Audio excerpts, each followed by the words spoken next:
ఇదే కాదు, జిల్లా కేంద్రాలలో ఇందిరా మహిళా శక్తి భవనాలు ఉండాలి.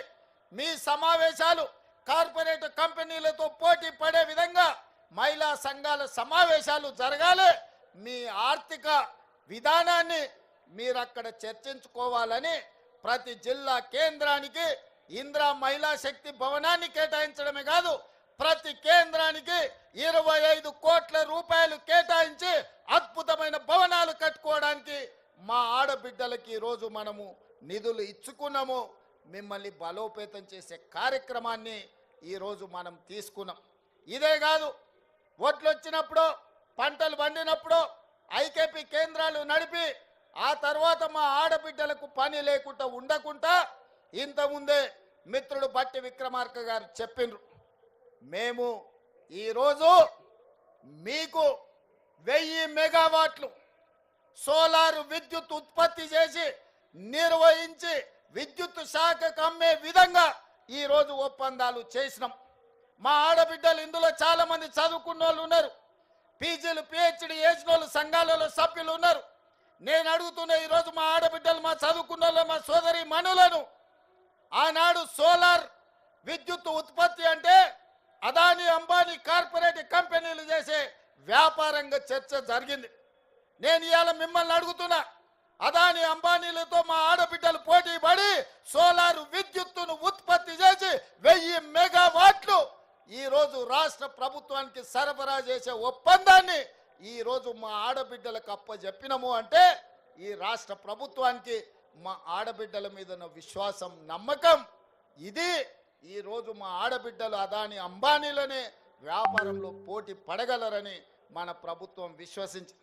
ఇదే కాదు, మా మిత్రుడు పొన్నం ప్రభాకర్ గారు వారి శాఖ రవాణా శాఖ ఆర్టీసీలో బస్సులు ఎవరెవరో పెట్టుబడిదారులు కొని ఆ బస్సులు ఆర్టీసీలో కిరాయికి పెడితే వాళ్ళెవరో లాభం పొందుతున్నారు. అందుకే మిత్రుడు పొన్నం ప్రభాకర్ గారితో మాట్లాడి, మీరు మీ ఆర్టీసీలో బస్సులు ఎవరికో లీజులకు ఇవ్వడం కాదు, మా ఆడబిడ్డలతో బస్సులు కొనిస్తాం, 1000 బస్సులు మా ఆడబిడ్డలతో కొనిచ్చి మీ ఆర్టీసీకి అద్దెకిస్తాం, తీసుకోవాలని చెప్పి వారితో మాట్లాడిన. వారి శాఖ ఎండి సజ్జనార్ గారు వాళ్ళందరూ ఆలోచన చేసి ఈ బస్సులు ఈరోజు ఇస్తున్న బస్సులు ఆషామాషి బస్సులు కాదు, ఎలక్ట్రిక్ బస్సులు ఇప్పుడే 150 బస్సులు ఇక్కడనే ఇదే పరేడ్ గ్రౌండ్ లో మీ కళ్ళ సాక్షిగా ఈరోజు బస్సులను ప్రారంభించుకున్నాం. రాబోయే రోజుల్లో 1000 ఎలక్ట్రిక్ బస్సులకు యజమానులు ఇవాళ మా ఆడబిడ్డలు కాబోతున్నారు. ఎవరో పెద్ద పెద్ద ట్రావెల్స్ వాళ్ళు చేసే వ్యాపారం, డబ్బులు ఉన్నోళ్ళు, కేసీఆర్ బంధువులు ఆర్టీసీలో అద్దెకు పెట్టుకునేది. కానీ ఇవాళ మా ఆత్మ బంధువులు, మీరు పేగు బంధం ఉన్న మీ సోదరుడు ఇవాళ తెలంగాణ రాష్ట్ర ముఖ్యమంత్రిగా ఉన్నాడు కాబట్టే ఈరోజు మా ఆడబిడ్డలకు 1000 ఆర్టీసీ ఎలక్ట్రిక్ బస్సులు అద్దెకిచ్చి ప్రతి నెల లక్షల రూపాయలు సంపాదించుకునే అవకాశం ఈరోజు మా ఆడబిడ్డలకు వచ్చింది అనంటే మీ ఆశీర్వాదం, మీరు అండగా నిలబడబట్టే. ఆనాడు చంద్రశేఖరరావు మొదటి 5 సంవత్సరాలు ఒక్క ఆడబిడ్డను కూడా మంత్రివర్గంలో తీసుకోలేదు. కానీ ఈనాడు కొండా సురేఖమ్మ, సీతక్క ఈరోజు మంత్రివర్గంలో ఉండి ఆడబిడ్డల ప్రతినిధులుగా మీ తరఫున మాట్లాడి, మీ తరఫున కొట్లాడి, మీ సంక్షేమం కోసం, మీ అభివృద్ధి కోసం, మీ ఆత్మ గౌరవం కోసం నిలబడ్డారు. ఇవాళ మహిళా కమిషన్ నుంచి మొదలు పెడితే కార్పొరేషన్ల వరకు ప్రతి ఒక్కరిని ఈరోజు మన ప్రభుత్వం మహిళలకు సముచితమైన స్థానం ఇచ్చింది. ఇదే కాదు, ఇవాళ నేను గుర్తు చేయదలుచుకున్నా, మా మేయర్ గారు ఉన్నారు వేదిక మీద, మా డిప్యూటీ మేయర్ గారు ఉన్నారు, మా ఆడబిడ్డలు ఎంపీపీలు, జడ్పీటీసీలు, జిల్లా పరిషత్ చైర్పర్సన్స్, సర్పంచులుగా ఉన్నోళ్ళు ఉన్నారు. తల్లి, ఆనాడు మీకు పరిపాలనలో భాగస్వాములు కావాలి, మీ చేతిలో అధికారం ఉండాలి అని రాజీవ్ గాంధీ గారు కలలు కని స్థానిక సంస్థల్లో మహిళలకు మహిళా రిజర్వేషన్ తెచ్చింది కాబట్టి ఈరోజు ఆడబిడ్డలు జిల్లా పరిషత్ చైర్పర్సన్స్, మేయర్లు, మున్సిపల్ చైర్పర్సన్స్, జడ్పీటీసీలు, ఎంపీటీసీలు, సర్పంచులు అవుతున్నారు.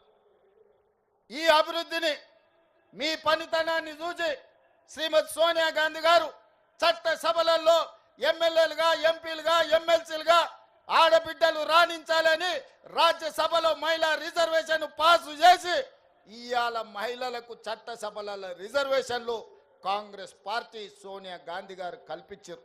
ఇక్కడ ఉన్న మా ఆడబిడ్డలందరికీ నా సూచన ఒక్కటే, రాబోయే ఎమ్మెల్యే ఎన్నికల్లో ఎంపీ ఎన్నికల్లో 33% మహిళలు ఎమ్మెల్యేలు ఎంపీలు కాబోతున్నారు.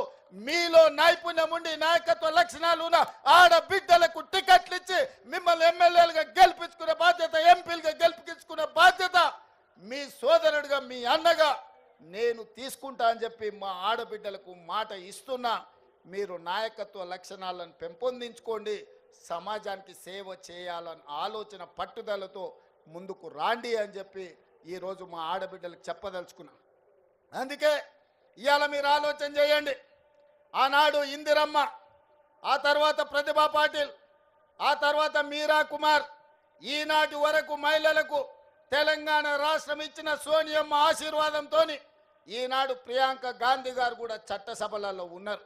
మహిళలకు అండగా నిలబడ్డది ఇందిరమ్మ రాజ్యం కాదా? మీరు ఒక్కసారి ఆలోచన చేయండి. అందుకే ఈరోజు ఇందిరమ్మ రాజ్యంలో ఆడబిడ్డల సంక్షేమం, ఆడబిడ్డల అభివృద్ధి ప్రధాన ఎజెండాగా పెట్టుకొని మేము ముందుకు వెళ్తున్నాం. మా మిత్రుడు బట్టి విక్రమార్క గారు చెప్పినట్టు మొదటి సంవత్సరంలోనే 21,000 కోట్ల రూపాయల బ్యాంకు జీరో వడ్డీ రుణాలను మీకు ఇచ్చి మళ్ళీ మీరు ఆత్మగౌరవంతో తలెత్తుకునే విధంగా ఈనాడు కార్యక్రమాలు తీసుకున్నాం. మొన్న సివిల్ సప్లైస్ కార్పొరేషన్ రివ్యూ చేసినాం, అగ్రికల్చర్ డిపార్ట్మెంట్ రివ్యూ చేసినాం. పెద్దలు ఉత్తమ్ కుమార్ రెడ్డి గారు, తుమ్మల నాగేశ్వరరావు గారితో పంట పండించిన పంట ఐకేపీ కేంద్రాలు కొంటున్నాయి. కొన్న వడ్లు మిల్లులకు వెళ్తున్నాయి. మిల్లులో కొన్ని పంది కొక్కులు ఆ వడ్లను మొత్తం మెక్కుతుండ్రు. కట్టబాయ అంటే కట్టరు, పట్టుకోబాయ అంటే దొరకరు. అందుకే ఈ దొంగలను నమ్మదలుచుకోలే. ఈ దొంగలకు గుణపాఠం చెప్పాలి. ఈ ఎలకలకు పందికొక్కులకు మందు పెట్టాలి అంటే రాబోయే రోజుల్లో ప్రతి మండలంలో మా మహిళా సంఘాలకు రైస్ మిల్లులు పెట్టించే బాధ్యత మా ప్రభుత్వం తీసుకుంటది. మీ సోదరుడు రేవంత్ రెడ్డి తీసుకుంటాడు, మీ రేవంత్ అన్న తీసుకుంటాడు. రైస్ మిల్లులే కాదు, గోడౌన్లు కూడా కట్టించి ఐకేపీ కేంద్రాలలో మీరు కొనుగోలు చేసిన వడ్లను మీ గోడౌన్లలో నిల్వ ఉంచి ఆ వడ్లనే మీరు మిల్లింగ్ చేసి బియ్యం రాష్ట్ర ప్రభుత్వానికి, ఫుడ్ కార్పొరేషన్ ఆఫ్ ఇండియాకి సరఫరా చేసే విధంగా చర్యలు తీసుకోవాలని ఉత్తమ్ కుమార్ రెడ్డి గారితో మాట్లాడినా. ఈ మహిళా దినోత్సవం సందర్భంగా మా ఆడబిడ్డలకు నేను ఒక మాట ఇస్తున్నా. రాబోయే రోజుల్లో మీరు చూసుకోండి, ప్రభుత్వమే స్థలం ఇస్తుంది, ప్రభుత్వమే లోన్లు ఇప్పిస్తుంది. మీరే గోడౌన్లు కట్టండి, మీరే రైస్ మిల్లులు పెట్టండి. మీకు అండగా నిలబడతాం, మిమ్మల్ని వ్యాపారస్తులుగా నిలబెడతాం. మీ కాళ్ళ మీద మీరు నిలబడండి, ఆర్థికంగా నిలదొక్కోండి. ఈ రాష్ట్రాన్ని $1 ట్రిలియన్ ఎకానమీగా మా ఆడబిడ్డల్ని మార్చండి అని చెప్పి నేను ఈ సందర్భంగా అడుగుతున్నా. అందుకే ఈరోజు రాష్ట్ర ప్రభుత్వం 1 కోటి మంది మహిళల్ని కోటీశ్వరులను చేయాలంటే ఈరోజు 65 లక్షల నుంచి 67 లక్షల మంది మహిళలు చేరిరు. మరి దీన్ని విస్తరించాలనుకున్నాం. అయితే కొన్ని నిబంధనలు అడ్డం వచ్చినాయి. 18 ఏండ్ల నుంచి 60 ఏండ్ల వరకే ఈరోజు సంఘాలలో సభ్యులుగా చేరడానికి నిబంధన ఉన్నది. అందుకే చీఫ్ సెక్రటరీ గారికి ఆదేశాలు ఇచ్చిన 18 ఏండ్లను 15 ఏండ్లకు తగ్గించండి, 60 ఏండ్లను 65 ఏండ్లకు పెంచండి, ఆడబిడ్డల్ని సంఘాలలో సభ్యులుగా చేర్చండి. 1 కోటి మంది ఆడబిడ్డలు సభ్యులు కావాలి, వాళ్ళను కోటీశ్వరులను చెయ్యాలి అని ఈరోజు ప్రభుత్వానికి ఆదేశాలు ఇచ్చిన. 10వ తరగతికి వచ్చిన ఆడబిడ్డ ఎంత చైతన్యంతోనూ ఉంటుంది. ఆ చెల్లె ఈరోజు అన్ని చదువుకుంటుంది, అన్ని చూస్తుంది. ప్రపంచం ఏ విధంగా ముందుకెళ్తుందో 10వ తరగతికి వచ్చిన ఆడబిడ్డకు అవగాహన ఉన్నది. అందుకే 15 సంవత్సరాలు నిండిన ప్రతి ఆడబిడ్డను, ప్రతి చెల్లెల్ని సంఘాలలో సభ్యులుగా చేర్చండి.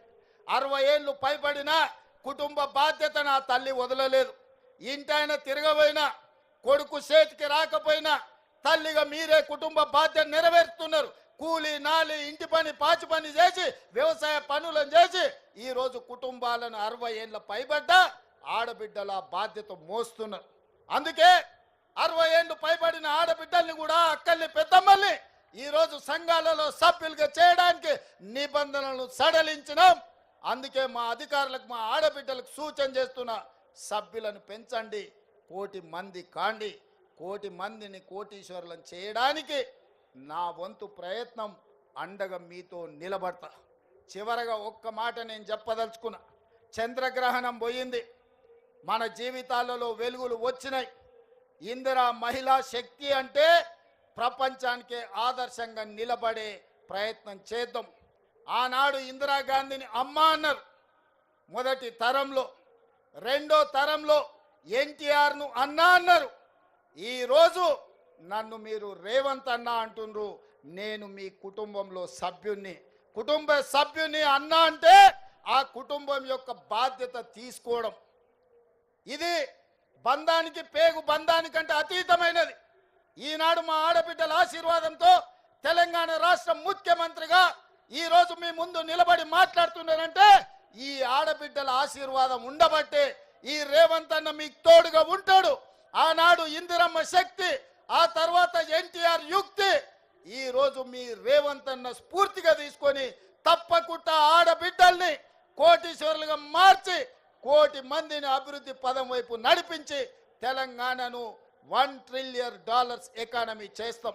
ఇదే కాదు, హైటెక్ సిటీ పక్కన మీరు చేసే ఉత్పత్తి, హైటెక్ సిటీ పక్కన విప్రో, ఇన్ఫోసిస్ లాంటి దిగ్గజాలైన కంపెనీలు, కార్పొరేట్ కంపెనీలతో పోటీ పడే విధంగా 100 కోట్ల రూపాయల భూమి శిల్పారామం పక్కన 150 షాప్స్ తోని మీకు అందించడం జరిగింది.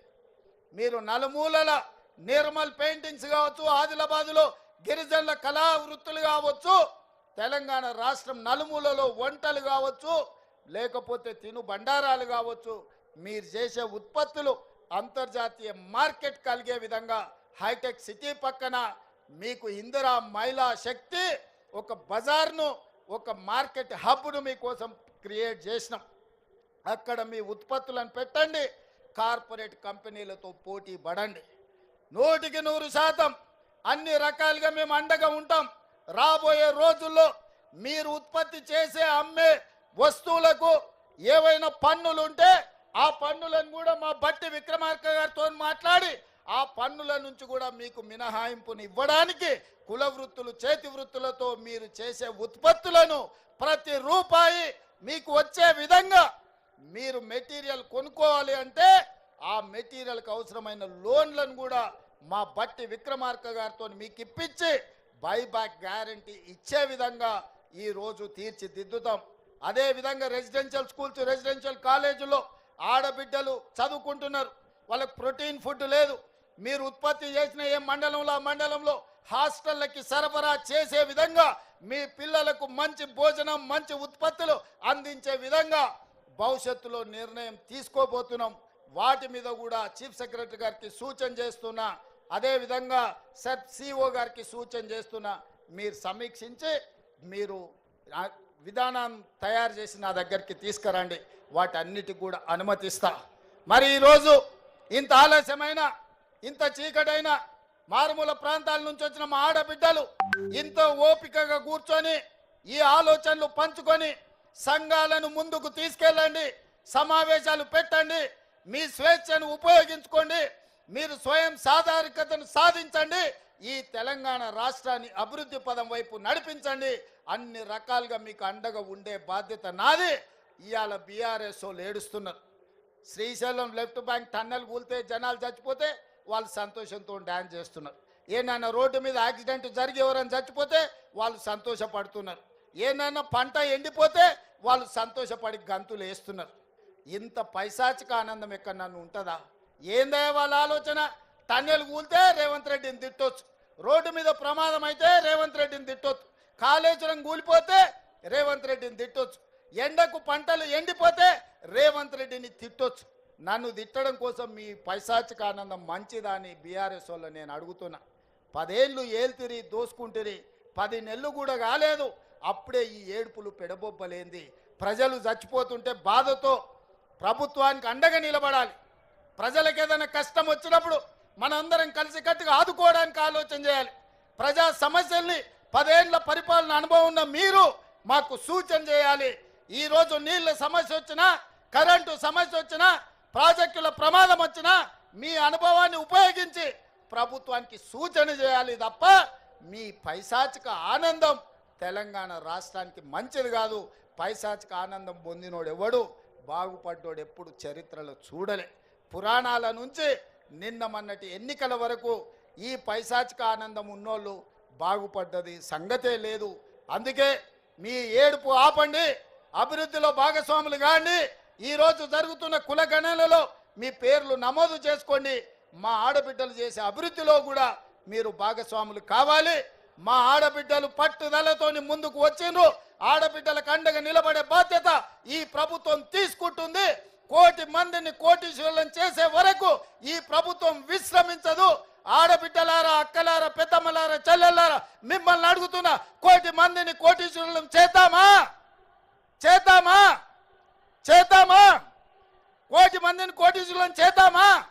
చేద్దామన్న వాళ్ళందరూ చేపతి పైకెత్తండి, వెనకాల ఉన్న వాళ్ళు కూడా ఎత్తండి, అందరు ఎత్తండి.